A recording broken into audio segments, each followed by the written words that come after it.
I do love the smell of an Anzac biscuit. Is it me? And as we prepare for Anzac Day, a lot of Aussies will be eating their fair share of Anzac biscuits, myself included. So how do you get the perfect Vicky? Now we're joined by chef and author Steph D'Souza. Steph, good morning to you. Nice to see Good you. morning, nice to see you too. I love your energy. You light up the screen. Do, doesn't she? Okay, you also light up my belly. What's your go-to recipe Amazing. for the classic? My go-to is just the standard. It's butter, golden syrup, and all the delicious things like coconut, flour, sugar, and oats. Is this basically it? These are the Really simple. ingredients. It's so simple. Do you want me to show you how to Yes. put it together? Please do, please All right, do. so this is just melted butter Okay. and golden syrup mixed together. And Together, then, beautiful. And then to get that nice spread, so they don't go up, they go out, you add baking soda rather than baking powder. Oh. And you give it a little stir and it gets a little bit frothy.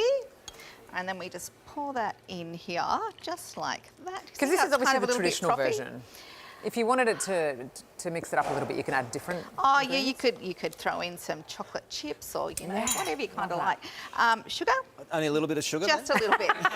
Well, you know what? It's Teaspoon or two? It's the sugar that helps with the crunch, right? Yes. Yeah. So then we've got coconut, and these are all pretty similar. So it's 2 cups of all of these and a cup and a half of sugar. How did you land on this recipe? Because it's controversial out there.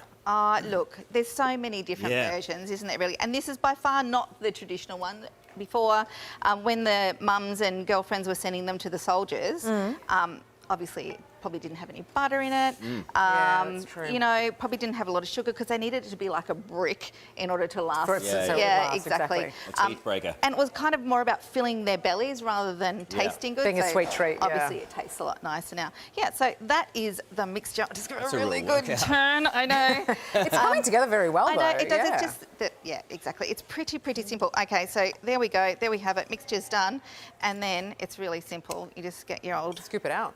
cookie scoop Put 'em and on bang the it on. and then they go And out. then I like to give it just a little press. squish because I like them Beautiful. to be Look at nice that. and big and fat. Do you have a So twist that's on it. it in the end? Yeah, absolutely. So the slice Yes. is the twist. Yes. And it's pretty much, is so good. it's all the same ingredients, just a little bit, proportions are a little bit different. couldn't And help you myself. don't put the baking soda in it because you don't want it to go like that. You want it to kind of puff a little bit. So there's just a little bit of baking soda in that. So that's the only difference. And they're nice and chewy, a bit, like you were saying, a bit This is brownie-like. so good. So It if you does feel like a brownie, yeah. so if you like the chewy Anzac biscuits rather than the crunchy ones, that's your go-to. That's fantastic. You've good. got a whole bunch of recipes, and this is the new book out I too. do. Easy Dinner Queen. I cover, love it's your awesome. recipes. Thank Tell you. us a bit about it. Quick, easy, delicious, budget-friendly. That's What all could it you is. want? Yeah, very, I love very it. simple. You Thank bake you, and you Steph. cook, and also you sell All the beautifully. things. Thank you. She gives us warmth, to doesn't see she? it. Thank you.